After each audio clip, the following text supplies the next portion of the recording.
All right, so type, FITT-VP. This is the second T in FITT-VP. We got three categories once again, starting on the end with aerobic. So, first point is regularity. You want to have regularity to your exercises. You don't want to miss a week. You want to be able to stay consistent and committed. That goes hand in hand with the next one, purpose.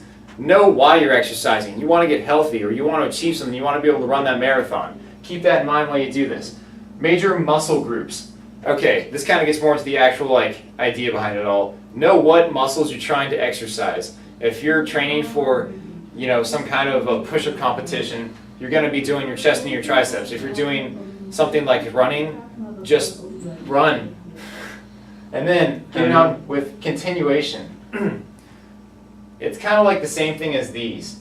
If, say, you're training for like a team and it's during the season, you're probably working really hard, you're super in really good shape, you're all athletic, and then it's the off season.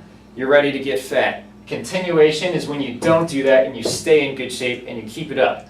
All right, the next one is rhythmic in nature. That kind of gets down to what kind of exercise you're doing. Like, are you doing fartleks, or are you doing sprints like intervals? Are you doing just steady state cardio? Just keep the rhythm up. All right, moving on to resistance.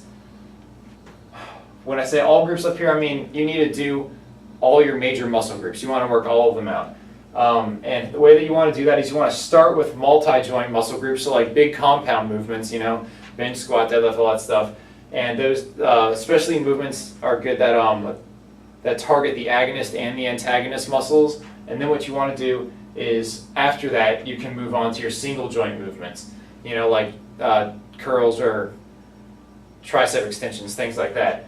One other point that they throw in the guidelines that, I almost feel like didn't need to be there, but it's a good point, is you can do this all with a variety of equipment.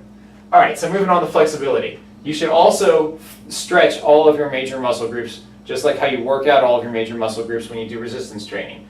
There are 4 kinds of stretches that you should know about. Static stretching. That's kind of like your most general stretching, and there's 2 kinds. There's active and passive. Active is when the antagonist muscle contracts to help stretch the agonist muscle. So say my tricep is contracting to help me get a stretch in my bicep right now. That is an active static stretch. The next one is passive, and that's like when you're, like on the floor doing like a hurdle or stretch or something. You're not using the antagonist muscle to help you stretch the muscle that you're going for. You just kind of let yourself fall into it, kind of like when you're trying to touch your toes. You just let yourself stretch into it. The next one is dynamic stretching. Dynamic stretching is kind of a lot like ballistic stretching, but it's slow. It's sort of like you would slowly get your muscles moving, and you want to move through the movement range that you're trying to stretch it. Like you can do these arm swings slowly, or just shoulder rolls. That is dynamic stretching. Ballistic stretching is kind of almost like a fast version of that. It's when you use the momentum of a body part to get a stretch. So if you're like swinging your legs, that is momentum stretching. Ballistic stretching, because you're using your momentum to do it. And the last type of stretch that is written up here is PNF. That stands for proprioceptive neuromuscular facilitation. And basically what that means is you are trying to tense the muscles that you want to stretch, and you hold that for a short amount of time, and then you relax them and let yourself sink deeper into the stretch.